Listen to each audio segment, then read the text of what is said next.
warahmatullahi wabarakatuh. Selamat siang pemirsa. Kembali dalam program Peduli News khusus update penanganan COVID-19 dari Badan Nasional Penanggulangan Bencana Republik Indonesia hadir memperbaharui informasi Anda bersama saya Yusriadi Sugiarto. Baik pemirsa, kami akan memberikan informasi mengenai peralatan tes PCR yang baru datang. Berikut informasinya untuk Anda. Salam, selamat pagi menuju siang. Hari ini kita mau menginformasikan dan memberitahu bahwa ada proses-proses pengadaan logistik yang sangat penting bagi Indonesia yang sudah kita kerjakan. Ketika Corona sudah mulai masuk di Indonesia, Presiden kita Pak Jokowi langsung menugaskan beberapa kementerian dengan semua perangkatnya untuk mencarikan logistik yang berhubungan dengan Corona. Baik itu yang namanya APD, masker, demikian juga dengan berbagai alat-alat yang lainnya. Dan kemudian salah satu tugasnya BUMN adalah mencarikan alat-alat tersebut juga. Disinilah sekitar sebulan lalu atas inisiatif Pak Erick Thohir, setelah ada petunjuk dari Pak Jokowi, mencarikan alat yang memang menjadi sebuah kebutuhan bagi kita semua dan kebutuhan bagi proses yang untuk mengetahui bagaimana Corona ini akan terjadi di Indonesia. Dan yang sangat penting adalah bagaimana apakah seseorang tersebut dia positif atau negatif terkena Corona. Dan seperti kita ketahui bahwa ada beberapa alat tes yang sudah ada di Indonesia. Salah satunya yang kemarin dibawa adalah rapid test. Alat ini adalah sebuah alat untuk tes awal atau survei awal dan terbukti juga efektif ketika diterapkan oleh Pak Ridwan Kamil di Jawa Barat. Banyak orang yang dites dan beberapa terbukti juga memang positif. Tapi lebih lanjut adalah mengenai alat PCR, yaitu memang alat yang memang dipakai oleh semua lembaga di dunia untuk menetapkan apakah orang tersebut terkena positif atau tidak. Dan alat ini sekarang di Indonesia sudah berjalan. Kita tahu bahwa memang ada kekurangan jumlah alat, sehingga memang proses untuk tes lab dari corona terhadap pasien corona itu memang agak lambat, sehingga laporan juga agak lambat. Tapi sekarang kemarin setelah sebulan lalu di planning, Pak Erick Thohir meminta semua perangkat yang ada di bawahnya, yaitu BUMN, dan sekitar 3 minggu lalu kita berhasil bernegosiasi dengan salah satu lab di Eropa, yaitu Swiss, yaitu Roche, dan kita berhasil untuk bernegosiasi dan berhasil untuk membeli alat. Kita tahu saat ini di dunia hampir semuanya negara bertempur, tanda kutip, mencari alat-alat ini, mencari obat dan sebagainya, bahan baku dan sebagainya, bahan baku obat dan sebagainya. Dan alat PCR adalah salah satu yang dicari banyak pihak dan banyak negara karena bisa dijadikan alat uji tes apakah orang tersebut positif atau tidak. Dan kemarin sudah datang sekitar hari Sabtu yang lalu, sudah datang ke Indonesia. Detailnya adalah ada dua buah manufacture 96. Ini adalah automatic RNA untuk ekstraktor. Biasanya di Indonesia itu adalah ada yang manual, ada yang matic juga. Nah, ini kita hadirkan 2 buah yang dia bisa untuk tes untuk RNA-nya itu dites, itu bisa 1000 per hari. Kemudian kita juga menyiapkan ada 18 buah namanya light cycle, yaitu untuk detektor PCR. Ini adalah kapasitasnya mencapai 500 tes per hari. Maka dengan alat ini, kalau sudah terinstall semua, maka alat tersebut akan bisa satu harinya mencapai 9.000 sampai 10.000 tiap hari. Kita bisa mengetahui hasil tes. Jadi hasil tes ini di samping dari sisi jumlah bisa mencapai 8.000 sampai 10.000, juga kecepatan alat tesnya untuk mengetahui positif atau tidak juga sangat tinggi. Nah, dengan ini maka kita harapkan dalam tempo nanti bisa, kalau setiap hari ada tes sampai 5.000 sampai 10.000, maka kita akan bisa dalam sebulan kita akan mencapai hampir 300.000. 300.000 orang yang sudah dites, sehingga ini bisa mengejar orang yang bisa dites dengan alat PCR, kepastian bahwa orang tersebut terkena corona atau tidak. Alat ini sudah hadir di Indonesia dan sudah kita setup. Bisa dilihat bahwa ini sudah mulai diinstal di salah satu rumah sakit di Jakarta. Kemarin juga sore, 2 hari yang lalu, Pak Menteri, Pak Erick Thohir, dan didampingi oleh teman-teman dari Komisi 6, Ketua Komisi 6 itu Faisal Reja dan Arya Bima, serta juga dari Pangdam Pangdam Jaya yang hadir di lab tersebut, dan kemarin juga dari Kepala Dinas Kesehatan Kadinkes DKI Jakarta juga sudah melihat alat tes tersebut. Nah, dengan alat ini kita harapkan Indonesia akan semakin bisa mendata berapa banyak orang yang akan terkena corona, sehingga antisipasi kita untuk menghadapi corona akan semakin baik. Semua alat ini akan disebar di beberapa provinsi. Ada di Jakarta, kemudian ada juga di Jawa Barat, di Jawa Tengah, Jawa Timur, Bali, kemudian di Lampung, Sumatera Selatan, Sumatera Utara, Kalimantan Timur, Sulawesi Selatan, di Papua. Ini adalah alat yang akan kita sebar secepatnya. Untuk yang di Jakarta, mudah-mudahan minggu depan sudah bisa diinstal, karena ini memang membutuhkan secara teknikal, memang membutuhkan sebuah proses pembangunan yang cukup harus terjaga karena jangan sampai nanti virusnya itu malah bisa menyebar kemana-mana sehingga negatif pressure dan sebagainya.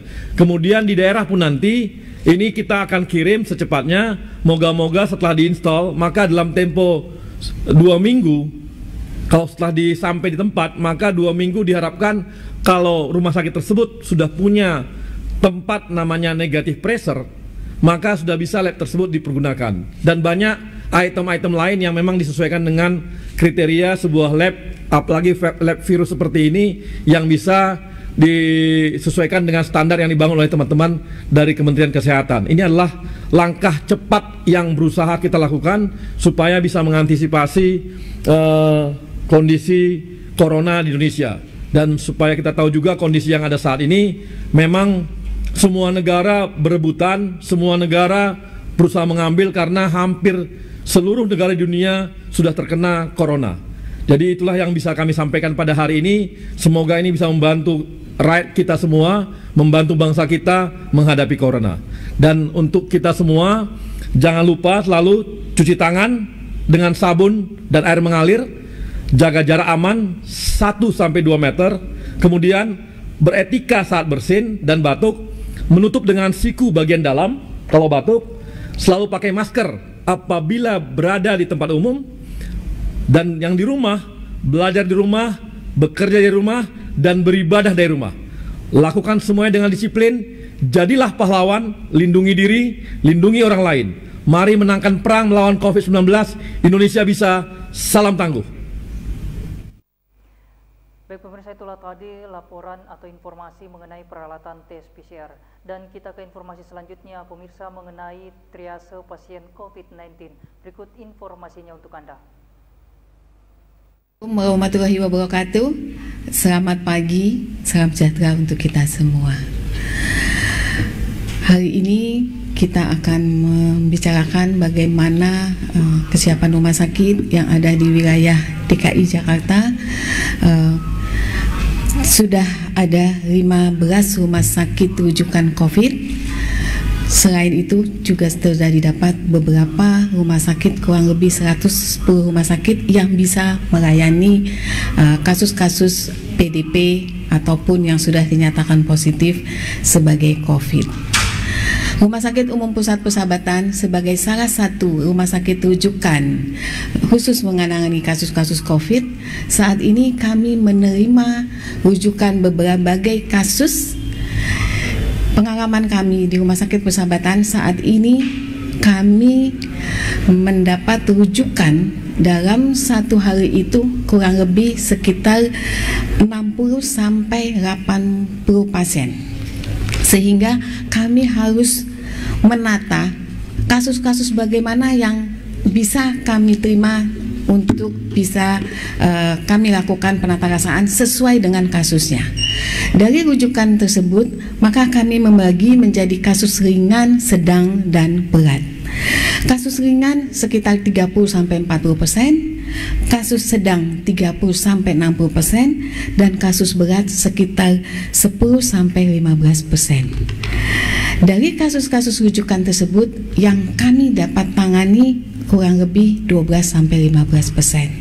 Jadi kami menghimbau untuk semua rumah sakit agar merujuk kasus-kasus kepada rumah sakit rujukan, sebaiknya dipilah adalah kasus yang sedang dan berat. Saat ini kami juga mempunyai Wisma Atlet yang bisa menangani kasus-kasus ringan. Seperti kita ketahui, untuk kasus positif yang sudah kita nyatakan sebagai COVID, bila tidak ada gejala atau kasus yang ringan, itu sebetulnya bisa kita lakukan karantina rumah. Tapi bila sudah ada bergejala yang agak serius, maka harus segera kita lakukan penatarasaan di dalam rumah sakit rujukan. Jadi sebaiknya memang rumah sakit rujukan itu menangani kasus-kasus yang termasuk klasifikasi sedang dan berat. Untuk kasus yang berat ini pasti diperkirakan membutuhkan ICU.